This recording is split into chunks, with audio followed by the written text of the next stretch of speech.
Said, I hope you will find and happy at your home. My name is Ali and I am your English teacher. From now we are starting your syllabus, so let's start it. Okay, the first chapter is actually a poem named The Holiday, written by Jane Tyler. As you already know that children's holidays are the most favorite time of the children's, and during holidays children enjoys a lot. So ये story भी एक ऐसे लड़के के ऊपर है जिसका नाम लिटिल हैरी है. उसके वेकेशंस, उसके हॉलीडेज़ आ रहे होते हैं और वो अपने हॉलीडेज़ को लेकर बहुत ज़्यादा एक्साइटेड होता है.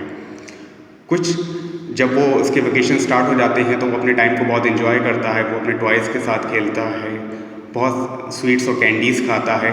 बट कुछ टाइम के बाद वो इन चीज़ों से फेडअप हो जाता है, इन चीज़ों से ऊब जाता है, उसका दिल भर जाता है और वो अपने स्कूल को रिटर्न होना, अपने स्कूल को बहुत ज़्यादा मिस करता है. अपने स्कूल को रिटर्न होना चाहता है ताकि वो अपनी स्टडी और लर्निंग को कंटिन्यू कर सके.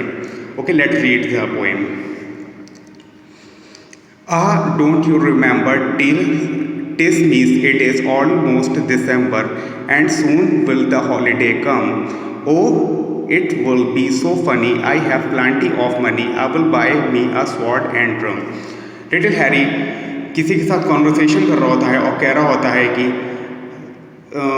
तुमको पता है कि दिसंबर आ गया है और अब कुछ टाइम के बाद हमारे वेकेशंस स्टार्ट हो जाएंगे और मैं अपने वेकेशंस को लेकर बहुत ज़्यादा एक्साइटेड हूँ. मेरे पास तो काफ़ी सारे पैसे हैं जिससे मैं बहुत सारे टॉयज़ जैसे कि स्वॉर्ड और ड्रम खरीद सकता हूँ.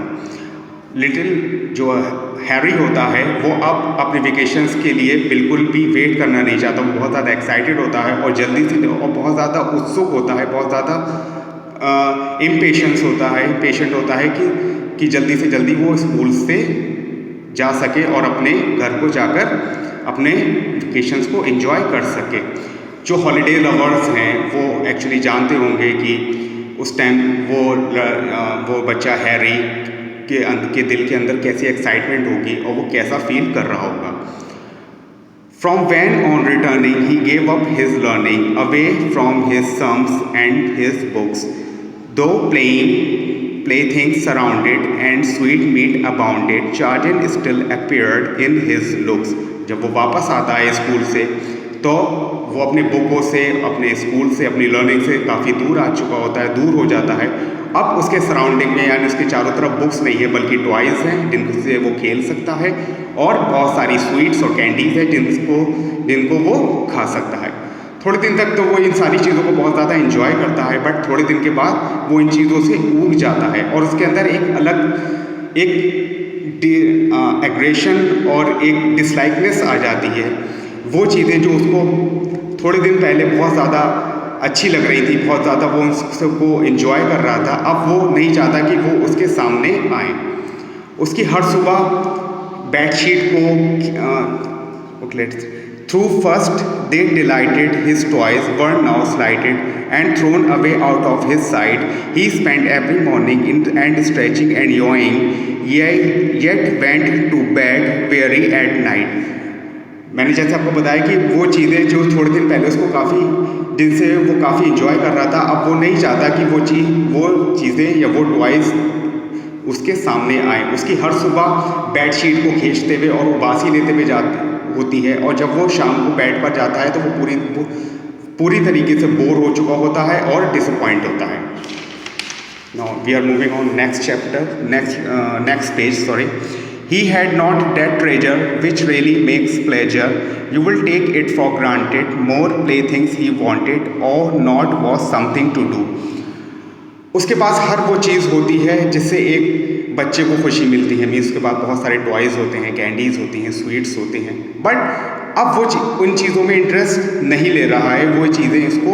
ये चीज़ें उसको बुरी लग रही हैं और वो एक ही बात कहता है कि उसके पास ऐसा कुछ नहीं है अब करने को जो उसको खुशी दे, जिसको करने में उसको आनंद आए. और वो एक बहुत अच्छी लाइन बोलता है, we must have employment to give us enjoyment. यानी हमें वही करना चाहिए जिसको करने में हमें आनंद आए, जिससे हमारा टाइम बहुत अच्छे से पास हो. और वो एक चीज़ रियलाइज़ करता है कि स्टडी और जो बुक्स हैं वो उसको ज़्यादा आनंद देती हैं, इतना आनंद जो कि उसको टॉयज़ या उसका प्लेइंग उसको नहीं देते हैं. school, now returning to study and learning with eagerness, Harry applied. He felt no aversion to books or exploration. अब स्कूल खुलने लगे हैं, खुल रहे हैं, जिसका इंतज़ार, स्कूल खुलने का इंतज़ार वो बहुत टाइम से कर रहा था, स्कूल खुल गए हैं, अब वो अपने स्कूल को वापस लौट रहा है यानी लौटना चाहता है. He felt no aversion to books or explorations, यानी अब वो अपनी बुकों के साथ, अपनी स्टडीज़ के साथ और ज़्यादा कनेक्टेड है, वो उनको और ज़्यादा पसंद करने लगा है और अब वो हॉलीडेज़ के बारे में इतना उत्सुक नहीं होता और ना ही इतना सोचता है. So I hope you will understand the explanation, and I will send you the images of the worksheet where you can complete your work. Okay, thank you.